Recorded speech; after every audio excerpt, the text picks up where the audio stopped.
excited to have all of you here. You are all in for a real treat. We have some of our most distinguished alumni from across our advisory council boards at the University of Florida's College of Journalism and Communications here to weather the storm, because we're all in this together and we're going to do this in all kinds of weather the only way that the Gator Nation knows how. To quickly do a quick shout out to Randy and Greg. They are the behind the scenes big supporters in helping us communicate all of the work that we've been doing to prepare for all of you guys with this and all kinds of weather series. So thank you, Randy and Craig, for your incredible partnership and for helping us get the students some resources at this time. My name is Dayana Falcon, and I sit on the Advertising Advisory Council.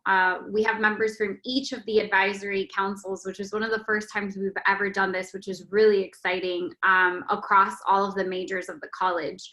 So we have advertising, we got PR, we got telecom, we got journalism. So we have representation from all of that to really come together and think about communications and the evolution that communications is going to have in a post-COVID world. So we have a really great session prepared for you all today. I'd like to take a moment to introduce my colleagues and have a few words about themselves, and then we will get started. And for those of you that are not on video, I am going to ask you to be put on zone. You want to see your faces and we want to connect with you today. So I highly encourage you, if you feel comfortable, to switch on to video. There you go, Drew. So we're gonna do a quick introduction, be moderating today's conversation. Again, Dayana Falcon, I'm on the Advertising Advisory Council. I graduated class of 2011, go Gators. My major was advertising and I currently work at the Walt Disney Company. So up next, Sam, do you mind gracing these students with a little intro? No problem. Hi, everyone. My name is Samantha Avivi, coming in live from Boca Raton, Florida. And I am a brand strategist, and I help companies find their purpose, activate their purpose, and measure their purpose. And that ties to everything that the brand does, to innovation, to communication, to HR policies. Some of my current clients include Michelin, Fox Sports, AstraZeneca, J&J, etc. And did you want us to do a fun fact, Dayana? Okay, Diana's frozen, so I'll give a fun fact. My first commercial, I was 6 months old. It was a commercial for Bounty paper towels. And it was all in Spanish, and I speak no Spanish. So that's a little fun fact about me. And considering Diana's on pause, I will hand it over to Stacey. Hey there, I am Stacey Readout. I'm the Assistant News Director at WJXT in Jacksonville, Florida. Working in the newsroom during a pandemic, so I'm happy to answer questions about what that's like, and for those of you looking for jobs, what you should know about that process right now. I've been here 13 years. I graduated from UF in the telecom track in 2007 and started my career at WJXT and just worked my way up. My background's in TV newscast producing. Thank you for keeping it going. I don't know why, but when we have big Zoom calls, my Zoom connectivity goes in and out. So far, to make sure I didn't miss anything, we've got Sam and Stacey that gave intros so far. Correct. Yep. Great. Next, we're going to kick it over to Keith, our PR guru. Hey guys, thank you, Dayana. Go Gators. My name is Keith Bowermaster. I am the current chair of the PR Advisory Council. I graduated from UF back in the early 90s. I'm originally from South Florida. And after graduation, I moved back down to South Florida and eventually ended up at the University of Miami, where I earned a master's degree. currently in Atlanta, Georgia, or just north of Atlanta. I have 25 years of experience in communications, predominantly in the healthcare setting, to include different fun things like agency work, where I've represented the Orange Bowl, was on the football field for some games, and various incidents and crisis via clients I've had also in the past. Last year, I started my own company, kind of a one-person agency called the Modig Group, and I have clients in different industries, including packaging, medical, and technology. Quick fun fact about me, we were told to give fun facts. So I got my master's degree down at the University of Miami really because I wanted to teach. And I knew that teaching at the college level would force me to get in front and speak to a large group, which was something that I wasn't comfortable with. So I got the degree, I started teaching, and I've taught several classes at FIU down in South Florida, senior level PR classes. And this coming fall, I'm scheduled to teach a healthcare strategy communication class, or NYU. Thanks, Keith. And then last but not least, if we can have Beth, please give an intro.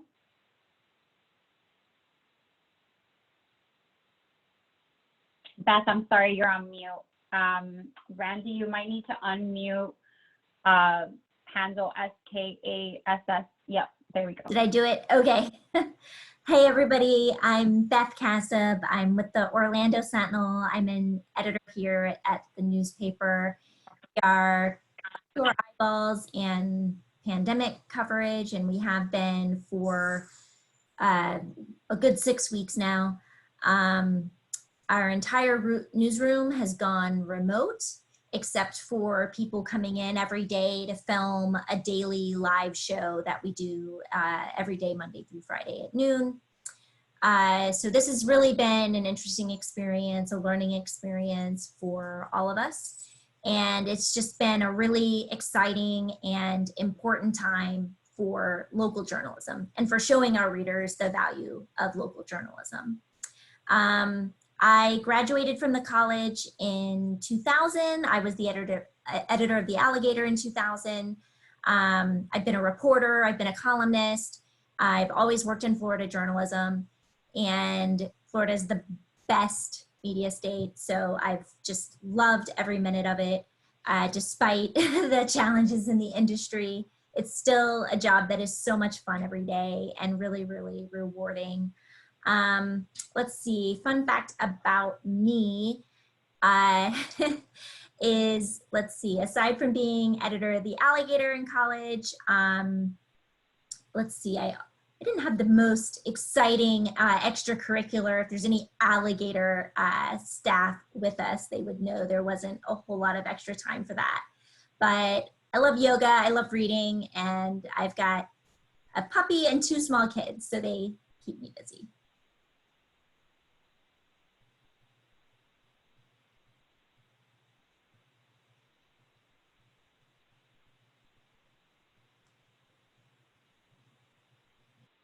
We can't hear you, Dayana.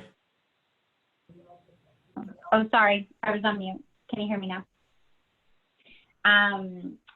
What's it called? I wanted to say thank you to Keith, Sam, Stacey, and Beth for taking time this morning to be with the Gator Nation and to inspire and invoke your wisdom to the next generation of marketers that are going to take our industry by storm.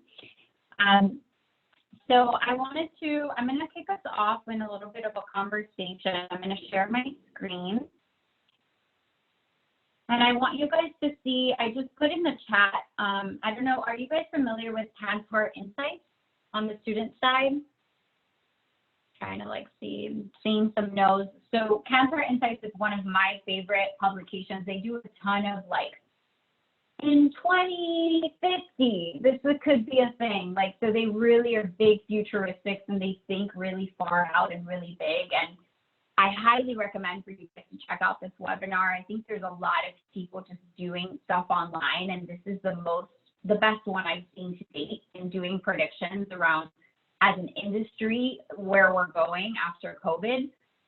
So this will only make you look informed, smart, and it helps you create your own POV of like, you're seeing all this research and all this information, and what do you think is going to happen, right? Because we're all writing this playbook together.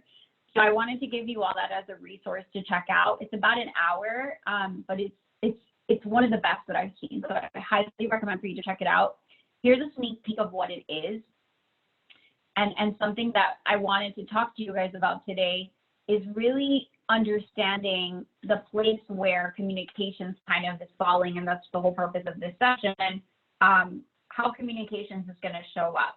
And because in the world of communication in the industry, right, like you might major in advertising, but you're going to do a little bit of PR later on in your career. Like you might be in telecom, and then you might like go be a journalist. Like this is all so fluid. Like writing a blog post or a tweet is now similar to journalism, right? You're reporting, like, so it's all kind of becoming one in a really powerful way. So when you have more tools in your toolkit across all of our different majors, it makes you versatile and more marketable as you guys are all thinking about your careers and what you want to do with your life. And something that really stood out to me about Kantar Insights and this thing that they did is that they're talking about, you know, right now, back in the day, it was like, buy some mac and cheese. And that's all that brand has to do, right? Promote a product, talk about it, what's in the product, etc. And that evolution of what marketers and communicators are now being asked to do has completely shifted and gone from self to society. So what is the brand doing to show up? And what is the brand doing to help during this global pandemic? So you'll see companies like, us at Disney. We're doing a bunch with hunger relief and food banks with all of our leftover food from our parks and different campuses. Various companies are creating relief funds for small businesses. Something that I think is super cool, my husband works for Amazon, and companies that perfume manufacturers are pausing their perfumes because that's not essential right now to smell good. And they're making hand sanitizers. So this concept of transferable skill set, right? Like you come to work and that company's known for doing X, but how are you agile and how are you shifting to like show up for what society needs today? So as you guys are thinking about and hearing everybody's advice to you today, I really want to emphasize that you're about to, once you go into the work in the field that you're going to go to, you're going to be doing it minimum 40 hours a week. At the start, it's definitely more. But I did all the math, and it's like in a decade, it's like 20,000 hours of your life doing what you're going to go do in your career. So if you think about that for a second, you should be really happy and feel like everything that you do aligns with your values and that you're helping make that impact and make that change. So as you're thinking about the future of where communications is going to go during short-term COVID and post-COVID, and what we're learning as a society, their aha moment that you'll see when you watch this is that they're predicting that the next digital, like a booming industry like digital media was, is going to be health and hygiene, and how our company's showing up to bring health and hygiene to the center.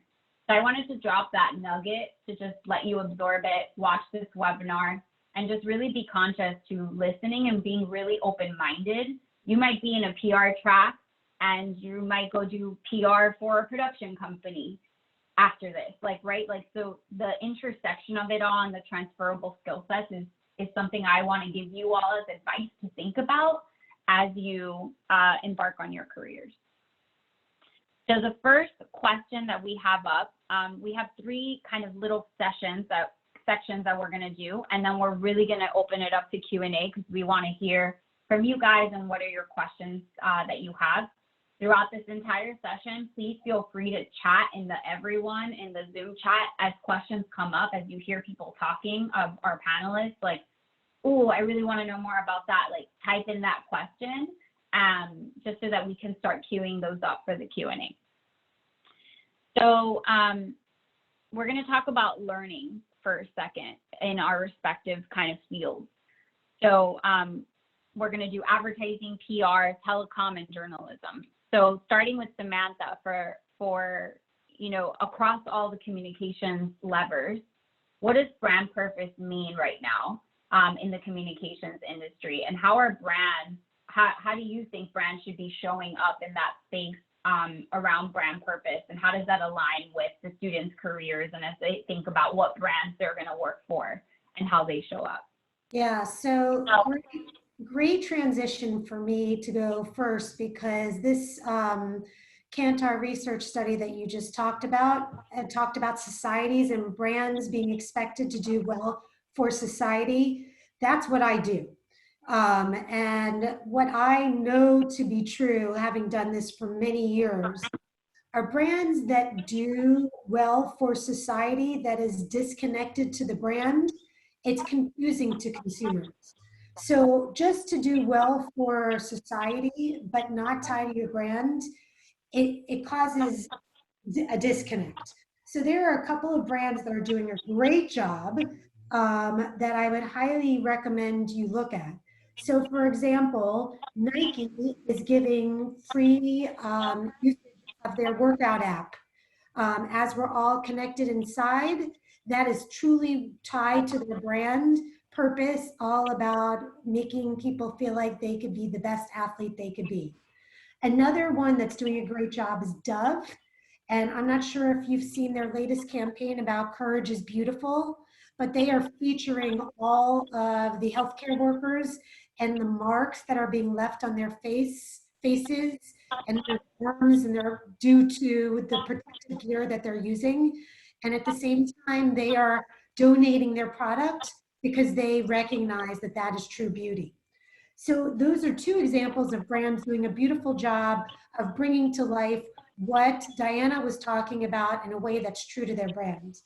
On the flip side, I'll give you a bad case, and I'm the hugest fan of Burger King, so I give this bad case with the most respect on Burger King's standpoint.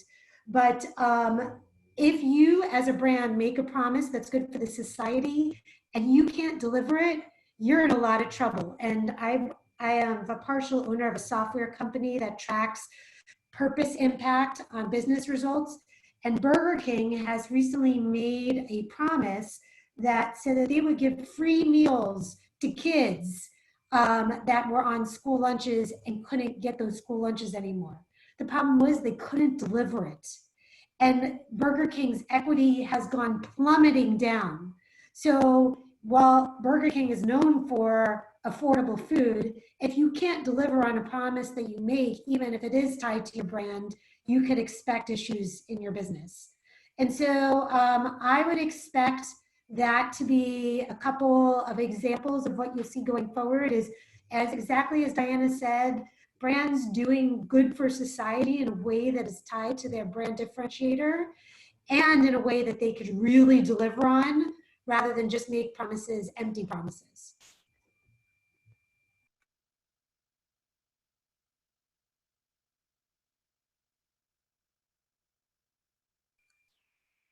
I think we lost Dayana again, so I guess I'm next in public relations. Oh, sorry. There you are. Sorry. I was on mute and I just started talking again. I'm so sorry. But yes, we're going to kick it to you, Keith. Right now, I just wanted to make one quick note. Thank you, Sam.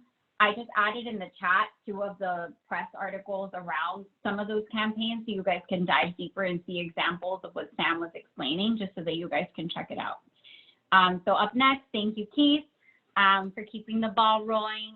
Keith is going to talk to us a little bit about his learnings around PR crisis communication. Yep. As you can imagine right now, all PR people are very busy. Yeah, and I have notes below me, so if I keep looking down just to make sure I stay on track. So I think crisis now has become an integral part of every company, big or small. I think in the past, in my experience, really only the large companies had a crisis plan, and typically they were so old, they were in a 3-ring binder on a shelf somewhere collecting dust. But now you're seeing businesses from mom and pop restaurants to Microsoft and Amazon having to have a robust communications plan in order to communicate to all of their audiences. And audiences can be broken up into many ways, not just internal or external. You could have internal audiences that are made up of different individuals, just like external. If you look at external, for example, you can have customers, you can have government officials as an external audience, you can have the news media as an external audience, so you can really break that up. And so I think what we're going through now has had a lot of people realizing they need to have some good, solid communication. I think all of us probably on this phone call have been getting emails from brands or companies that we haven't done business with in years. And all of a sudden we get an email about what they're doing to combat COVID-19. And that's kind of part of the process of what we're seeing and what they're doing. I think the last thing that I'll say that I've also noticed, and it's a good learning point in crisis, is crisis communication or issue management. It's not all proactive. In other words, it's not just about reacting and responding to media inquiries or responding to customer emails. It's about going out and finding opportunities to present your brand without taking advantage of the situation, obviously, because there's some brands that could do that and it doesn't go over well. But there's opportunities to show what you're doing as an organization to either combat the current pandemic, or what you're doing to keep your employees or customers safe. And so a lot of companies now, and I'm working with a client, for instance, up in Wisconsin, that's what we're doing is they've transitioned some of their production facilities, so they're now producing some vitally needed items. And then they're also doing some measures to keep everybody safe. So those are some PR efforts that are more proactive as well. Thank you, Keith. Proactivity is key. I think to Keith's point, if you think about brands that are like just emailing you out of the blue, they don't have that consistent relationship with you, and now they're having to like quickly pivot. Like those brands aren't going to be the ones that are top of mind for you as a consumer. So proactivity is key, and I think that that's something super important to keep in mind. We'll kick it over to Stacey to talk about learnings in the telecommunications industry and what does reporting live journalism look like with social distancing? Yeah, it's been interesting. You know, just we're operating at about, I think, only 15% of the staff actually in the building now. And so that's been interesting. And our engineering and IT department has worked, you know, crazy long hours and really hard to get everybody set up at home who could work from home. You know, I think in the field in particular, you know, you've got to balance your duty to report the story, but also to keep yourself safe. And so we've put a lot of safeguards in place to make that happen. And I think it's worked out well. A lot of the suggestions actually came from the staff, which was really nice. Because they live it every day. And so they had some thoughts on how to make that work the best. So some things we've done, I mean, reporters haven't come in this building in probably 4 weeks. So we just Zoom call with them every morning, every afternoon, and they are paired with the same photographer every day for the most part, unless they work weekends or something weird like that. So we have limited their exposure to a bunch of different people, even within our staff. So keeping a consistent partner has helped a lot. They do a lot of their interviews just virtually, or you've probably seen some reporters out there, they have like the big broomstick with the mic attached to the end of it, and then that way they can interview at 6 feet away. So it's kind of looks weird, but then when you see everybody do it, it's not so weird. So just little things like that. You know, we pretty much we tell them, and if any of you on this call want to be reporters, you know, feel empowered to tell your supervisor, give them suggestions, what would make it better in the field. I mean, I can't imagine they wouldn't be open to it. So we kind of let them drive it and say, what do you feel safe doing and what don't you feel safe doing? And we're okay with that. You know, all the producers are working from home on this shift currently. So we have someone in the building to execute it in the control room, but everybody's producing a newscast at home, which I don't know that we ever would have dreamed that would happen even a month ago. So it's been really interesting to do it, but we're making it work, and we'll see what sticks even after this is all over. We may still keep some of these things in place, and that'll be real interesting to see. Thanks, Stacey. And then last but certainly not least, we'll kick it over to Beth. Beth, I'd love for you to share a bit of your learnings about, getting information to the public and trusting in local journalism right now, and any learnings that you have that you can embark your wisdom on for the Gators on this call. Sure, it's such a good question. We've learned a few things. Like Stacey said, we've had to alter the way we do our reporting. Most of us are remote. Some people are going into the office because we have a studio there, but like Stacey said, we are keeping that group of people consistent so that they aren't exposed to a wide group of people as well. And we are now starting to write obituaries and about the lives of people who have died in Central Florida as a result of the coronavirus. And that's interesting because typically if we can't get people to pick up the phone, we would go to the house and knock on the door. And there's been a few instances where we know that one person has died and others in the house have been exposed. So we don't necessarily want to send a reporter there. So we've really been limited to doing calls, Zoom chats, FaceTime, that sort of thing with people.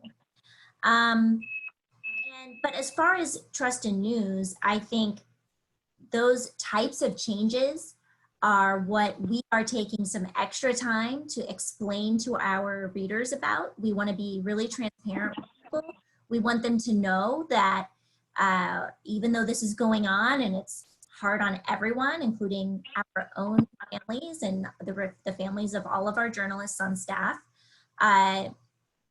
we haven't stopped doing our jobs. We're actually probably putting in more hours than we have than we do on a typical week, which can be busy anyway, but this is even beyond that. And so we've really wanted to get the message across to our readers that, we're there for them. We are there to serve them.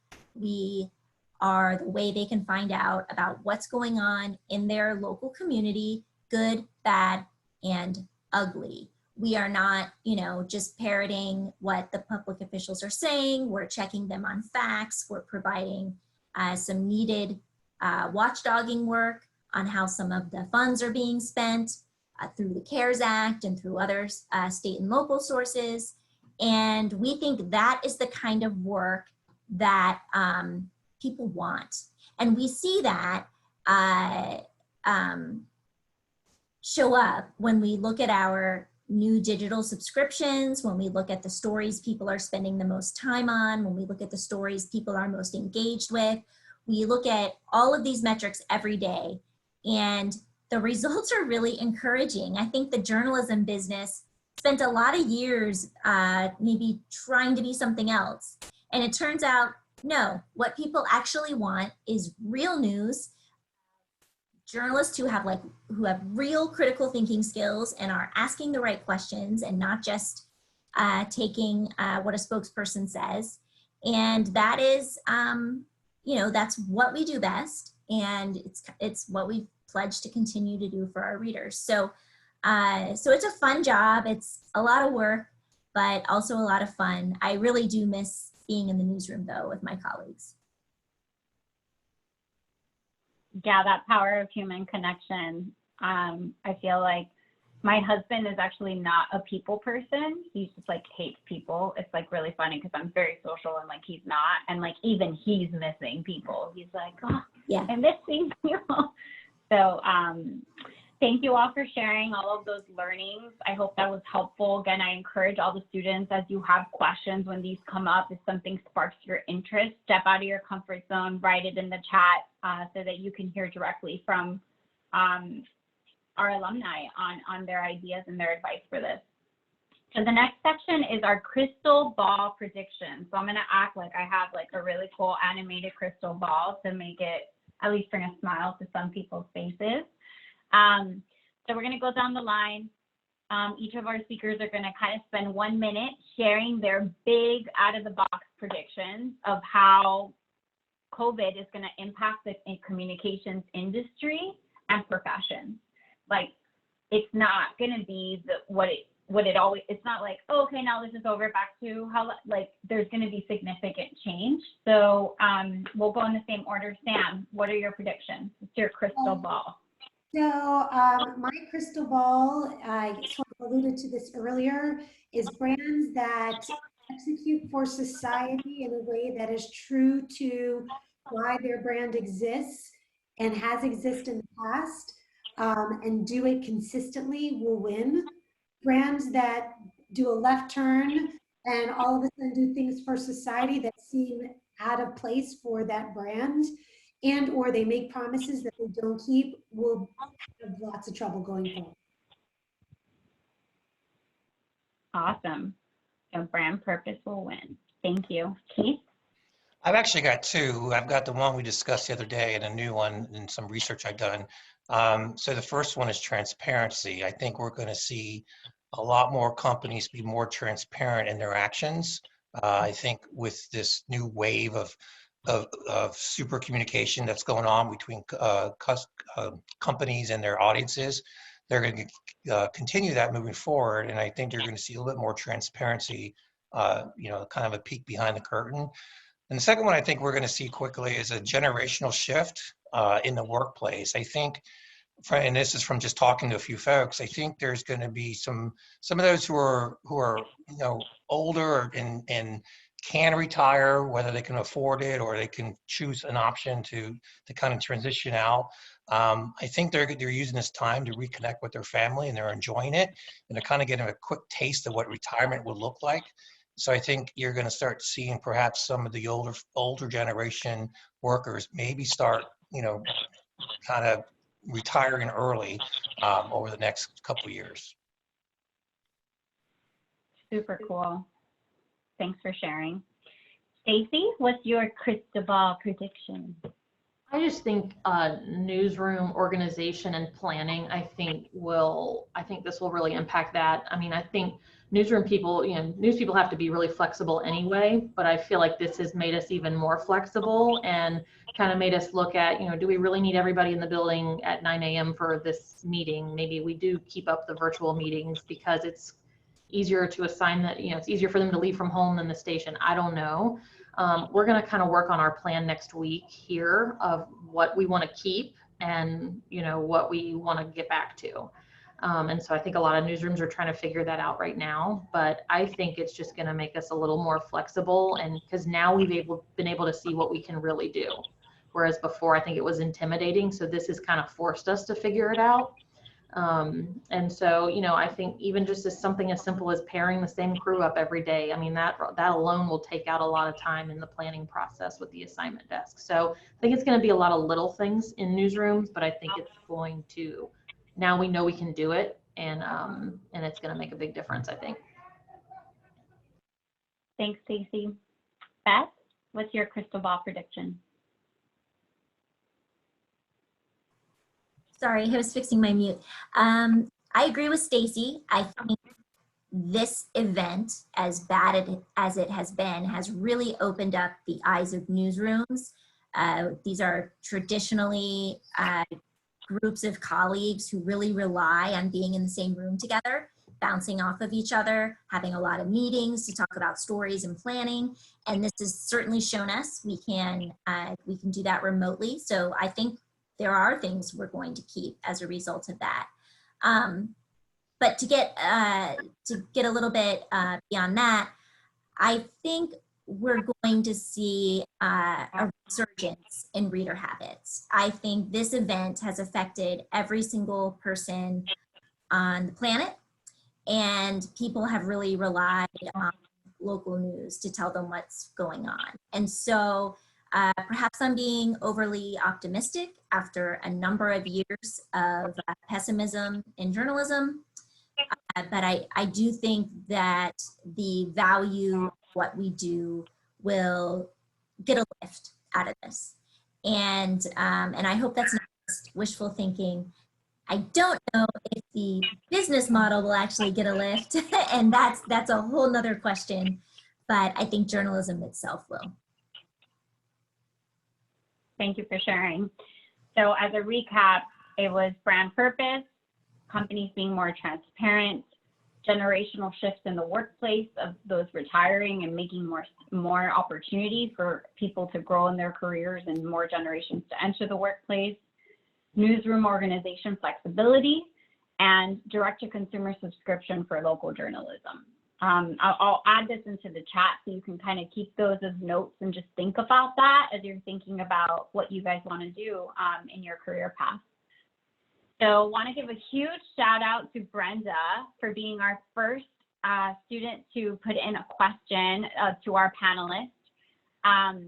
And I actually want to pause and kick it to two of our panelists just to put some spotlight and make sure that you guys feel comfortable asking questions. And then we'll go back to a couple other things we have planned for you. But Brenda's question is, what advice do you have for graduating seniors as they prepare to enter the media communications industry? Is it okay to apply now? Should we wait for this pandemic to slow down? Not sure if companies are looking for new hires, as a lot of employees are being laid off and fired during COVID. So I'd love to kick it to two of our panelists to give their advice. Keith, if you don't mind kicking us off, and then I'd love for Sam as well to weigh in. So I think you have to, because there's, what else you going to do kind of thing. I do think that companies are hiring professionals. I am, like I said earlier, I'm a one-man shop, but I'm also, I keep my eye out there on the hiring trends and positions that are available. And I don't see a slowdown in the new positions being posted, particularly in our industry, communications. Now, I think journalism and telecommunications might be a little different, but in public relations and communications, I think there really hasn't been a slowdown. Yes, it's going to be tougher. I think that, there are some folks being laid off. I see it on my LinkedIn feed every day. So you're now competing against a bigger audience.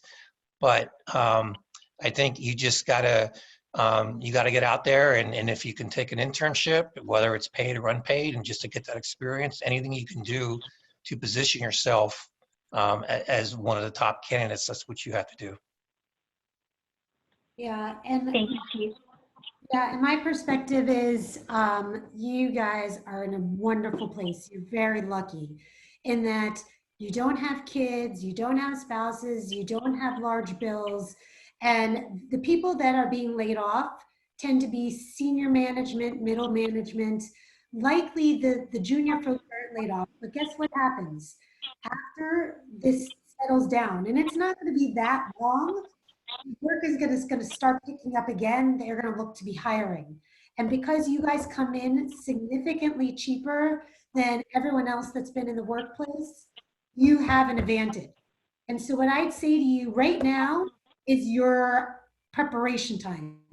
Find out the trends, see what makes you different, go and be smart on where you want to work, and be out there and network, because as soon as those gates open up, which is not going to be a long time, you need to be there ready.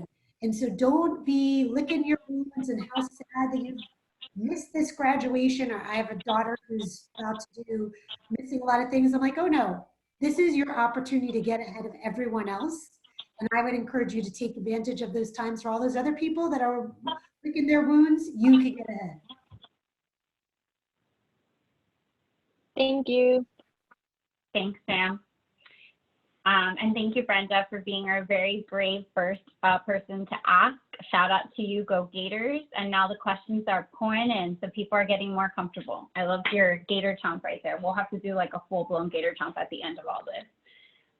The next question, Drew Dees, who is the first person to turn on his camera, by the way, when I gave shout out to have people come on their camera earlier on the call. This question is for Stacey. What advice would you give to those who have news internships up in the air during this time? How have you and all of WJXT altered the internship process as a result of COVID? Yeah, so we've actually paused our internship program, and the reason is because we're really limiting who comes in the building. So even our guests, we don't even let guests in the building. We have an interview set in the lobby, and so if they're on our morning show, they come in, they sit in the chair, the microphone is there, they do their interview, and they don't ever enter the station. And so part of that, it was strategic on our part to keep the building as clean as possible, because, God forbid someone on staff get get sick with it. So we actually have designated clean rooms here too that we can move into if we need to. So we've paused our internship program right now, which I know is a bummer for everybody, but it's just, with internships, you work so closely with people to learn, and it's very hands-on, and we just had to do it right now. I don't know when we're going to resume it. I would guess fall, but I just don't know yet. But what I always tell people on internships, I never had an internship, and I got a job 3 months before graduating, and it was fine. And so I think sometimes students get hung up on, I have to have an internship in order to get a job, and that's just not the case. I would say, I don't know, Drew, what you're looking to do, but like I wanted to produce news. And so while I was at UF, I produced while I was there, and I treated that as my first job. And so all the experience I got just working in the newsroom at UF was something to put on my resume, and it counted probably even more than an internship, because some internships, depending on where you are, you're either going to get coffee or you're really hands-on. It just depends. I mean, if you're at a big network, you're probably doing little tasks. So, I think just the thing is, hiring managers understand if internships are paused, they understand that. And so you're not gonna get docked for that in the hiring process. But, I think too, as far as looking for a job, to go back to the previous question, look and see what media companies are either under hiring freezes or furloughing or making cuts, because not all of them are. So you may want to take note of which ones are not, and then look for jobs in that company. I would say too, some companies may be pausing hiring at the moment, but it's going to be temporary. So please keep applying, because they will hire as soon as this is over, and it's a process. So to get those applications in now is really important. And to follow up on what Stacey just said, I just added a new link to the chat. There's a really cool website, Just Capital, that is tracking how companies are responding to COVID, and it's 100 companies, and it shows you, are they furloughing? Are they doing this for their employees? And you can kind of compare and contrast, and it's for mostly bigger companies, but just so that you have another point of reference in your research. And Drew, something that I'll say too is that the power of LinkedIn is so important. Literally search UF alumni in news and hit them all up and say, hey, I lost my internship this summer. I really want to get into news. Can I shadow you for an hour, for 30 minutes, for 20 minutes on something you're working on in your business? And make your own internship. Make lemonade out of lemons. And just, Gators are going to be there, and we're going to step up, especially for all of you. I also recommend for you guys in the all kinds of weather URL that we have, that I'll also chat in here. I also recommend at the bottom of the in all kinds of weather page, we have all of the contact information for all advisory members across the 4 parts of the college. So you should be reaching out to us, because we're here ready to help you. Us 5 on the call are ready to support you in any way that we can. So don't take that for granted, and take a beat to celebrate that. So I'll put that chat in the call as we take the next question. Drew, was that helpful? Yes, thank you so much. Yeah, of course. Camilla, I know you wanted to ask your question out loud because you're not sure how to phrase it. Take it away, girl. So, hey everyone, I'm Camila, but you can call me Cami. So basically, I'm a relationship-focused telecom student at UF, and I'm going into my junior year. And this summer, I was actually going to do the program that UF has in Madrid, study and intern. So those are my plans for the summer, but obviously now everything's been taken away. And like you said, I'm studying telecom, but I'm very open to the field of communications in general. So I know internships aren't everything, but I just kind of wanted some guidance on just what would be the most beneficial for me during the summer. I am going into my junior year. I still have 2 more years, so I'm not necessarily looking for a job, but I'm definitely looking at ways to get experience. I am interested in the newsroom. I'd preferably like something where I'm on screen, but I'm very open. I just want to be in the media industry in general. So I don't know what would be more beneficial, just focused on taking more classes, or maybe, I don't know, I just want to know what would be the most beneficial to for me right now in this time. And like you said, a lot of places aren't hiring people or looking for internships because it's so hands-on. So I just feel kind of lost right now considering everything. Dayana, I can. For being so brave. Go ahead, Beth.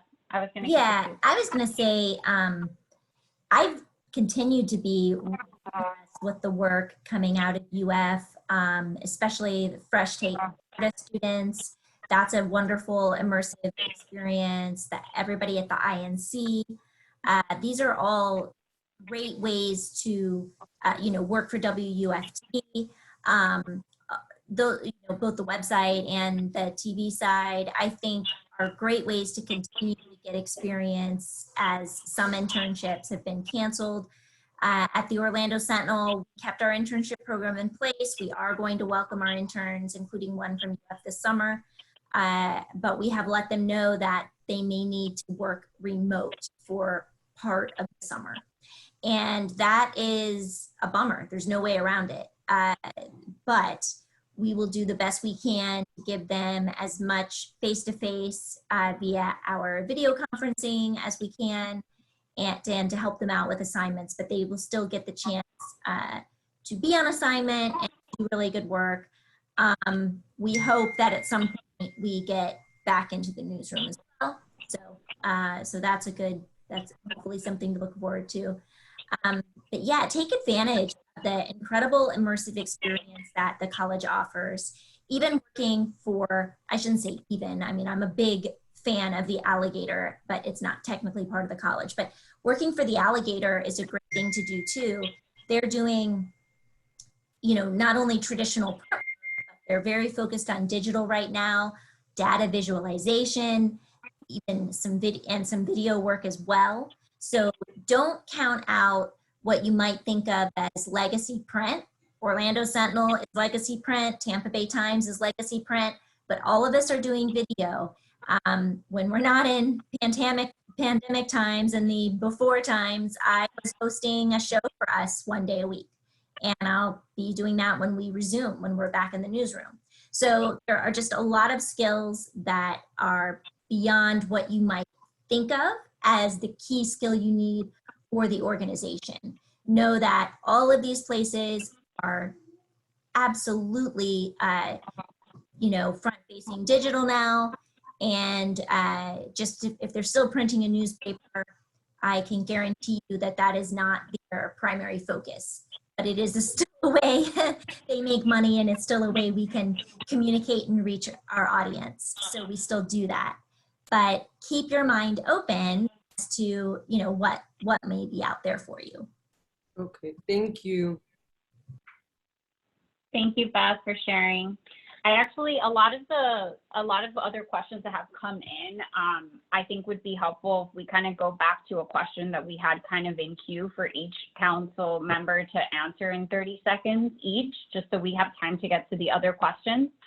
What transferable skill sets are standing out to you during this disruption that students can continue to refine or think about, so that when they're applying to internships or shadowing opportunities or networking, to continue thinking about their careers? What's one transferable skill set that no matter where they end up, they're going to bring value to? Stacey, can we kick off with you? 30 seconds each. I'm always a big proponent of writing skills. I think just whether you're in PR, advertising, TV, you got to know how to write, subject verb agreement. You'd be surprised how many people that's a struggle for. And so I think if you're a strong writer, I think you can transfer that to any type of communications field. I think flexibility is another one, just to be able to adapt to whatever situation you're in, especially like right now. So, a team player, these are all kind of, I guess, soft skills really, but they make a huge difference. Like, I'd rather hire somebody who is a team player, no drama, can put a sentence together and gets it and absorbs, than someone who's got a master's degree but doesn't have all those things, if that makes sense. So I think just being what I call a good newsroom citizen, just a good team member, takes you further than a lot of the hard skills even could. Thanks, Stacey. Keith? Well, I'm going to piggyback on that and say writing. In public relations, it's all about the writing. Whether you're writing press releases or speeches or white papers, full-length articles, you really have to have superb writing skills. And many, particularly PR firms, the Edelmans, Fleishman Hillards of the world, always require writing tests as part of their hiring process.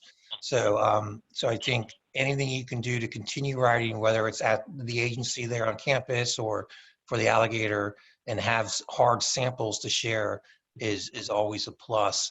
And then the softer skill is the networking. You need to really kind of, if you're introverted, you gotta get out of that shell and be comfortable meeting with people and talking to people, introducing yourself, because you know what I see a lot is it's who you know, and not strictly, but you know, the more you know, the more folks you know around that can help you, the better off you'll be long term. Thanks, Keith. Sam? Sure. I'll chime in on the soft skills. And I recognize that those are hard to bring to life as you are job hunting, but I'll give you a thought on that too. So the communication folks are talking about writing skills. I would say positive attitude. So it is really easy to go and wallow in pity and be sad and disappointed, but if you could get tied to resilience, get back up, not only keep going, but make more out of it than what's originally dealt to you, that says a lot. And persistence. So not, keep on knocking on the doors, keep on trying. And as it relates to internship hunting, job hunting, whatever it is, we've all been in your shoes. So when we see people that are coming with that positive attitude, that are resilient, that are persistent, we know that's going to be a skill that will help you no matter where you go in your career. Thanks, Sam. Beth? Sorry. Yes, I absolutely agree with everybody on the panel on writing. That's huge. And just to give everybody joining us a little something else to think about, I would also say big picture critical thinking. Show that you can think about a problem, or whether it's a story or a campaign or whatever your interest might be, that you can think about it a little bit differently and maybe bring something new to the table. So use those immersive experiences at UF or your internships down the road to show that off. Get a what we call in journalism a clip, or whatever the samples might be in your portfolio, to show something a little surprising, something a little different. I think those sorts of things always generate interest amongst hiring editors. Thank you all. I'll wrap with just one more thought, and a question came up about passion projects as well that I think will double whammy this. When you show up to something that you love, doesn't matter like if it's work related, personal, when you show up and there's passion, like mic drop, like you're gonna be the hardest worker in the room and just go until you get to what you're trying to solve. So back to Sam's point about preparation, what are you passionate about? What would you live, breathe, die for? Like, what is the one thing that like motivates you? Because then when you're doing work in that, you're gonna, doesn't matter if you're an introvert or extrovert, you're gonna reach out to everybody that you know until you get the job that you want in that space, because you're determined and you're passionate. So I think that that's just so important. And I think sometimes people like get caught up in the noise and they're just like, I just need a job. But it's like, why are you gonna put 20,000 hours of your life in 10 years into something you hate? It doesn't make any sense. So if you're in PR, like think about what your passions are. Is it travel? Is it dance? Is it cooking? Then go do PR for a cooking company, or go do this for a travel company. Like create the intersection of your passion points and do a ton of research and put an RSS feed together in this time of all the companies that you're passionate about, that you think are doing a great job, that have brand purpose, that align with your values and align with your passions. And then hit up every gator that works there, hit up every contact that you could possibly have so that you get in through the door. There's no point in doing it if your heart's not in it. That's the best advice I can give. Like, if your heart's not in it, like, you're just gonna mundane, drink coffee, type an email, send it, okay, bye. Like, that's not a life.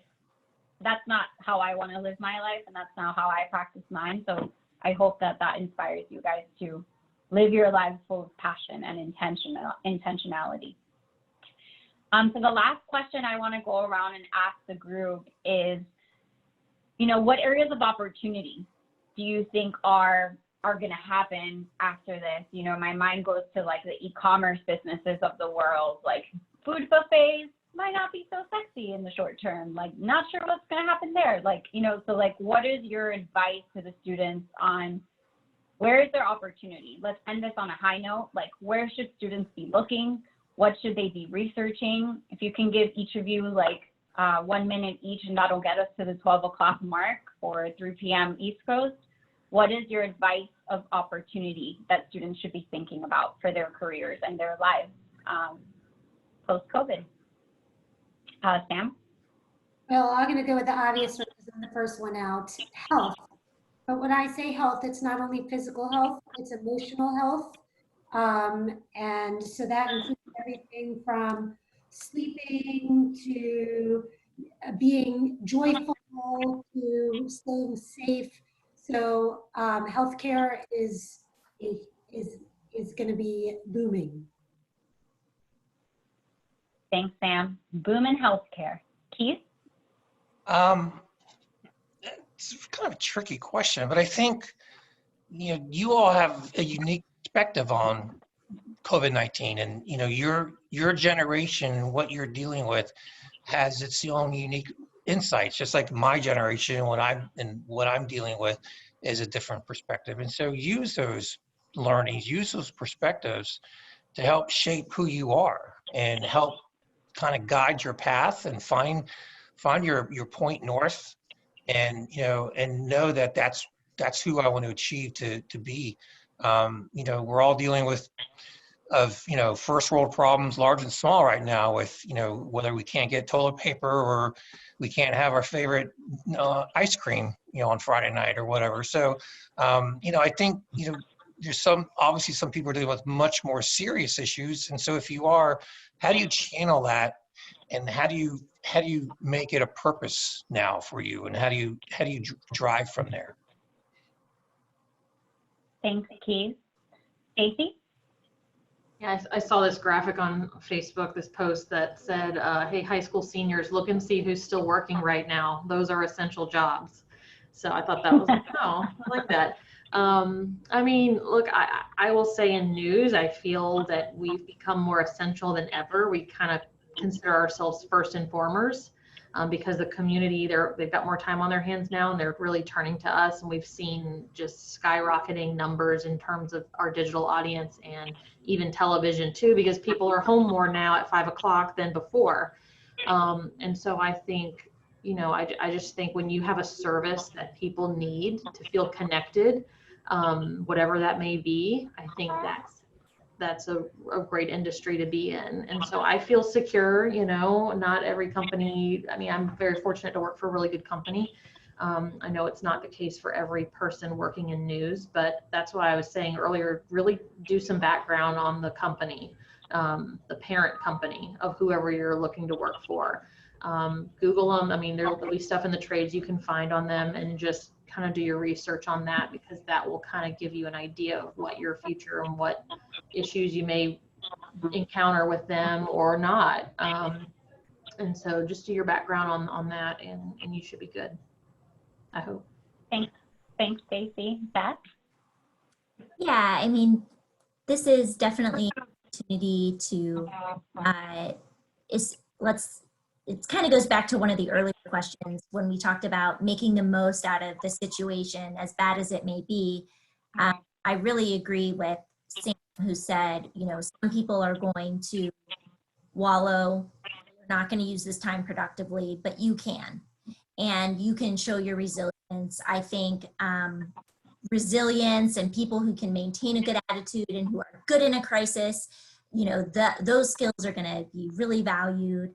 And this is an opportunity for those folks to really excel and, you know, tap into your entrepreneurial spirit if you have one and you are sidelined by this pandemic for a period of time. I know that is really hard. I know it takes capital to get something like that going. I understand all of that, but work on your idea, work on your pitch, because that is gonna come back. I think we are gonna see a bounce back, and I think there's gonna be a really pent up travel and tourism demand as well. This is the Orlando, obviously, home to Walt Disney World and Universal and SeaWorld, biggest tourism industry in the country, most visited city in the country. There's going to be a lot of pent-up demand there. So if your passion is in travel and tourism in that space, whether from the journalism side or perhaps the PR side or broadcast side, I think that's a great way to find an intersection down the road, especially for seniors that are going to be going into the workforce now. I am hoping we see a big bounce back there in the next 12 months, so if not sooner. So just a couple of thoughts. I hope that's helpful. Thanks, Beth. So thank you all so much for joining today's In All Kinds of Weather. In the last part of the chat, I included this link. We had an event last week around emotional wellness. My life coach did a really great sound bath. If you just need a break, it's 15 minutes and you will feel brand new after you experience that. So take care of yourself. Today's session is on here with all of our names and contact information. We have one more session next week talking about virtual internships. So Drew, maybe you'll want to come back and check that one out so that, you know, if not having one, how do you make your own? And we'll make that a part of the curriculum. And then down here, I just want to call your attention. These are the pages of the of all of the councils across the college. So go there, add them on LinkedIn. I saw a private question come to me about networking. Do you feel like you're bothering people? And it's like, you're a student, like we all want to help you. Like I cannot imagine like how hard it must be for all of you guys and thinking about like, you've been working and going to school and paying all this money. And now it's like, everything's like, what do I do now? Like use this time to build relationships with people that stand out to you. So, in the advertising page, we're adding these like ask me about so that you can get to know us better. So check out all of these people, add them on LinkedIn, stay connected to them, ask them if there's anything you can do to help for research, like be proactive, not just, hi, I'm a Gator, I want to connect, like have a purpose in it, and then everyone will respond to you. And with that, thank you, Sam. Thank you, Beth. Thank you, Keith. Thank you, Stacey. For embarking all of your wisdom today. I hope you all enjoyed this session. And if it's okay with you all, I'd like to end on a Gator chant to go start your weekend. So you'll all have to come off mute and we're gonna all say, I said it's great to be a Florida Gator. That's great to be a Florida Gator. It's great to be a Florida Gator. That is great to be a Florida Gator. All right, go kill it, you guys. We can't wait to see what you'll do next. Sorry, Sam? Thank you for the passion for the students. Dayana, you know, led by her with lots of passion. She is so committed to this university and to you students. You are lucky to have her. I'm inspired by Dayana almost on a daily basis. So kudos to Dayana.